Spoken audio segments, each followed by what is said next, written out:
नमस्कार दोस्तों, स्वागत करते हैं आप सभी कई वस्त जी को इसमें। तो दोस्तों देखिए, बिहार डीएलएड एंट्रेंस एग्जाम 26 अगस्त 2025 का फर्स्ट शिफ्ट का पेपर कंप्लीट हो चुका है।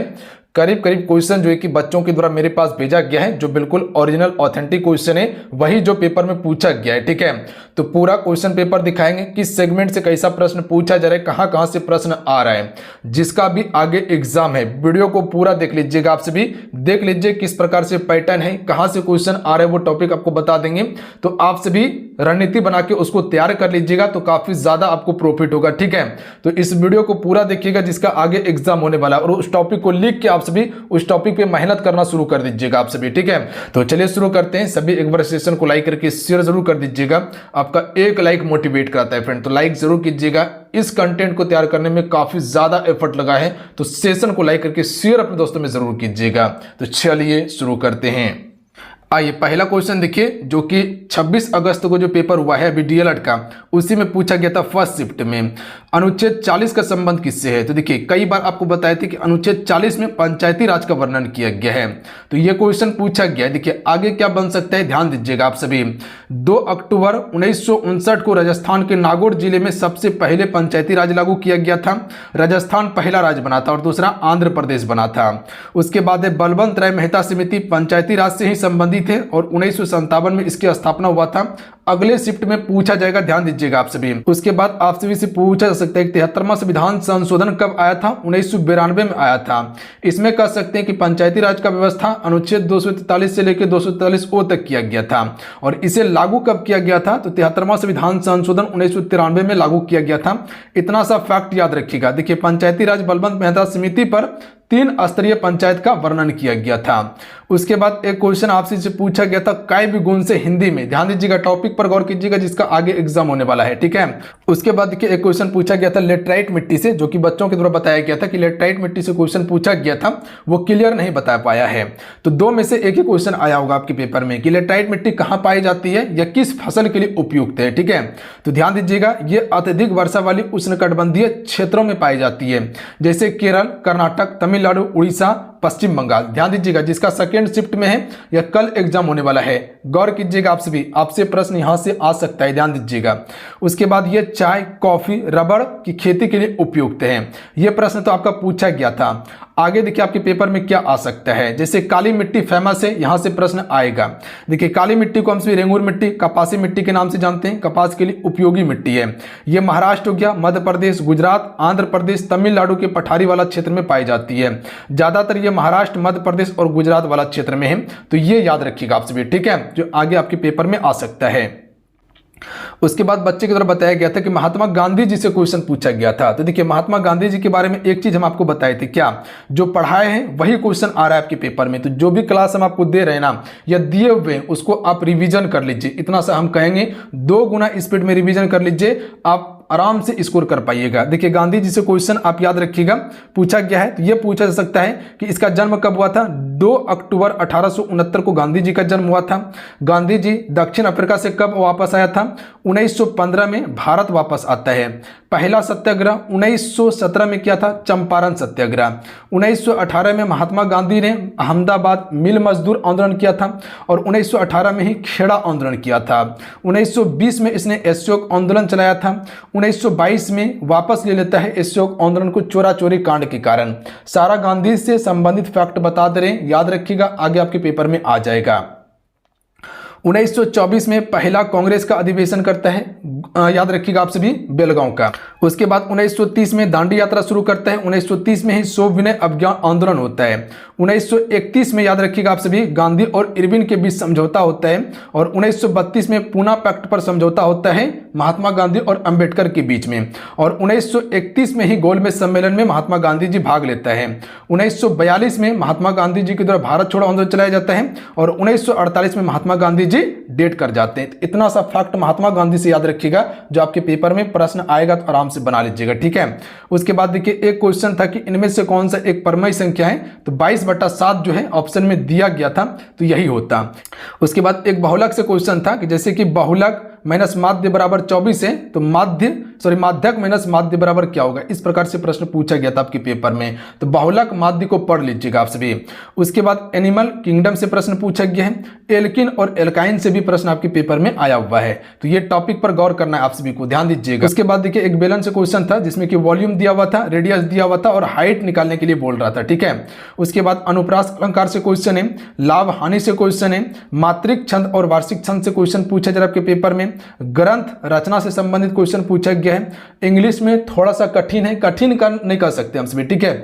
जो बच्चे नहीं पढ़े उसके लिए कठिन है, ठीक है, जो पढ़ के गए कठिन नहीं है उसके लिए। तो इजी टू मॉडरेट क्वेश्चन का पेपर है, ये ध्यान दीजिएगा आप सभी। क्वेश्चन पेपर की बात किया जाए तो इजी टू मॉडरेट है, जो 10th लेवल है ना, इसी लेवल पर क्वेश्चन बना है पेपर में। तो जो भी 10th पढ़े हुए हैं, ठीक है, वो आराम से इस क्वेश्चन का आंसर कर लीजिएगा, या 10th वाला क्वेश्चन को आप पढ़ना चालू कर दीजिए, यहीं से प्रश्न आ रहा है। लेखक से एक भी प्रश्न पूछा नहीं गया हिंदी में, ध्यान दीजिएगा, तो लेखक के बारे में नहीं पढ़ना है। हिंदी व्याकरण से क्वेश्चन पूछा जा रहा है, ध्यान दीजिएगा। शुद्ध वाक्य अशुद्ध वाक्य से क्वेश्चन पूछा गया आपके पेपर में, बात समझिए आप सभी, तो ध्यान दीजिएगा आप सभी। देखिए क्वेश्चन जो पूछा गया है कि निम्नलिखित में से प्राकृतिक संसाधन है, ठीक है, इसी प्रकार से बच्चे की तरफ बताया गया था। तो हो सकता है कि नहीं भी हो सकता है, हाँ भी हो सकता है। तो ध्यान दीजिएगा, वो ऑप्शन में आपका क्या दिया गया वो आपको पता होगा, 4 ऑप्शन में, ठीक है। तो यहां से ध्यान दीजिएगा प्राकृतिक संसाधन होता क्या है। जैसे जल जो है प्राकृतिक संसाधन है, जो अपने आप जो देखते हैं कि अपने आप था। नदी क्या है, प्राकृतिक संसाधन। समुद्र क्या है, प्राकृतिक संसाधन है, ठीक है। जल हो गया, वायु हो गया, मिट्टी हो गया, सूर्य का प्रकाश हो गया। क्या सूर्य का प्रकाश मानव द्वारा बनाया गया है, या मिट्टी मानव द्वारा बनाया गया है, नहीं बनाया गया है। पेड़ पौधे हो गया, ठीक है, वन यानी कि जीव जंतु, कोयला, पेट्रोलियम, प्राकृतिक गैस, खनिज, खनिज में लोहा, सोना, तांबा, ये सभी प्राकृतिक संसाधन का उदाहरण है। क्या जो गांव में घर बनाया गया है, ठीक है, या एक नगर बसाया गया है, क्या वो प्राकृतिक संसाधन है, अपने आप बना है, नहीं, वो मानव के द्वारा तैयार किया गया है, तो वो प्राकृतिक संसाधन नहीं होगा।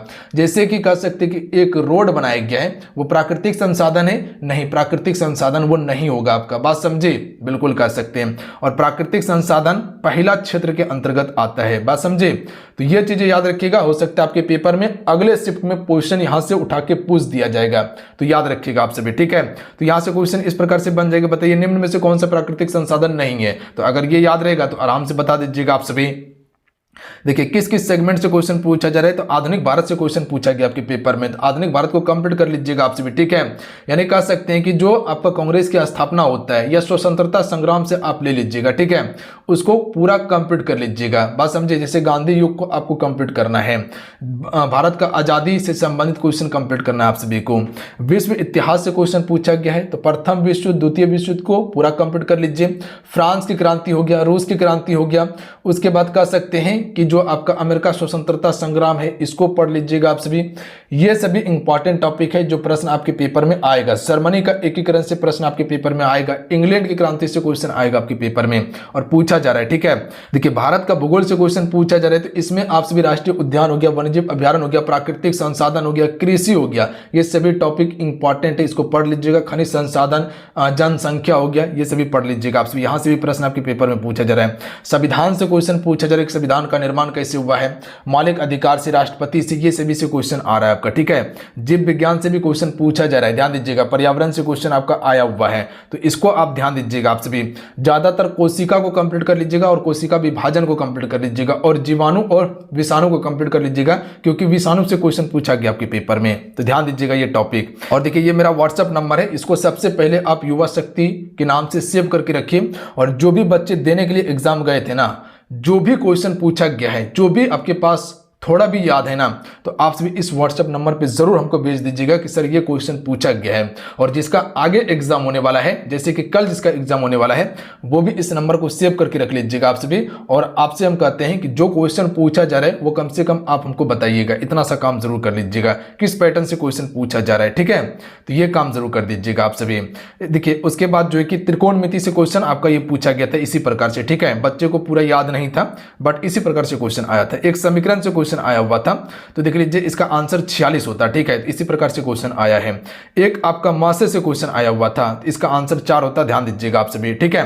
देखिए ये जो है बच्चे की तरफ भेजा गया, ठीक है। आप हमको बताइएगा कि क्या ये क्वेश्चन पूछा गया था, ये वाला जरूर आप हमको बताइएगा, ठीक है। क्योंकि हम एग्जाम देने के लिए नहीं गए हुए हैं, बच्चे एग्जाम देने के लिए गया है, बच्चे हमको बता रहे हैं। देखिए क्या होता है, एग्जाम जब देने जाते हैं ना, तो वहां पर क्या होता है, बच्चे प्रेशर में रहते हैं, कुछ प्रश्न याद रहते हैं, कुछ प्रश्न भूल जाता है वो, ठीक है। तो कुछ धुंधला याद रहता है तो वो बताते हैं कि सर हाँ ये टॉपिक से क्वेश्चन आया हुआ था, ऐसा ऐसा क्वेश्चन था, ठीक है। तो ये चीजें हम आपको बता दे रहे हैं, ठीक है। तो इसी प्रकार से क्वेश्चन आया हुआ था। उसके बाद बहुपद निकालने से क्वेश्चन आपके पेपर में आया हुआ है।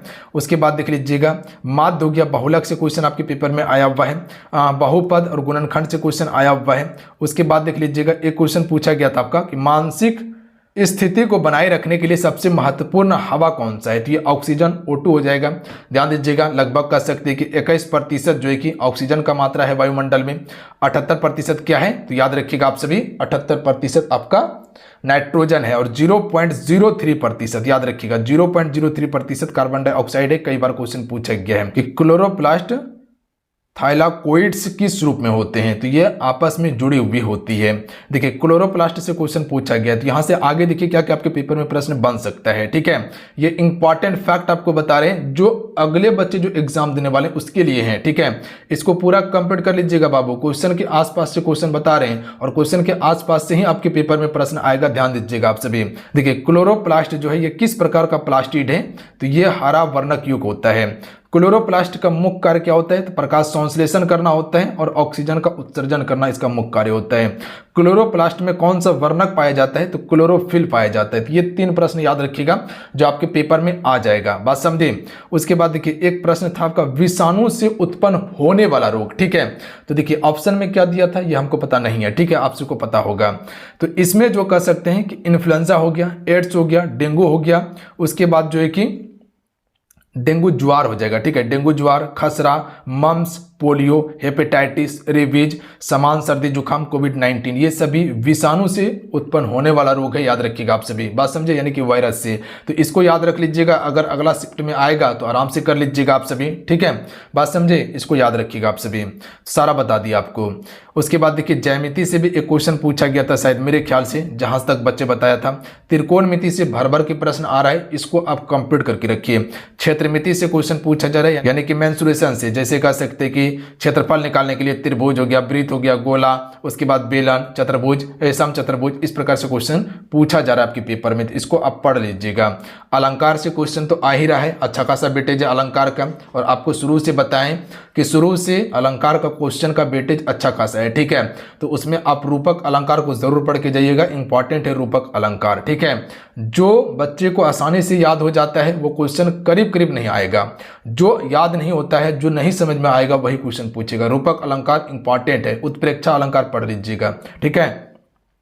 पदबंध से क्वेश्चन आ रहा है, वाक्य से क्वेश्चन आ रहा है, ठीक है। शब्द शक्ति से क्वेश्चन पूछा जा रहा है, समाज से है, संधि विच्छेद से है, मुहावरा से है। ये इंपॉर्टेंट टॉपिक है जिसका आगे एग्जाम है, पढ़ लीजिएगा बाबू, ठीक है। आप सभी बता दे रहे हैं क्या क्वेश्चन पूछा जा रहा है, ये चीजें हम आपको बता दे रहे हैं ताकि आप उसको आराम से हैंडल करके बना लीजिएगा, तैयार करके रख लीजिएगा।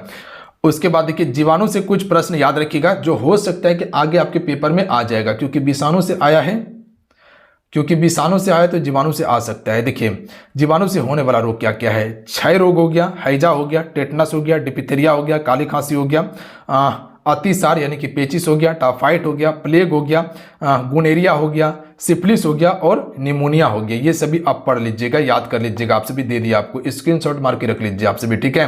तो इसको पूरा आप याद कर लीजिएगा, जो अगले शिफ्ट में आपके पेपर में आ सकता है प्रश्न, ठीक है। उसके बाद देखिए क्वेश्चन आपके चक्रवृद्धि ब्याज से भी पूछा जा रहा है, नहीं पूछा गया तो आगे पूछ लिया जाएगा, इसको पढ़ लीजिएगा।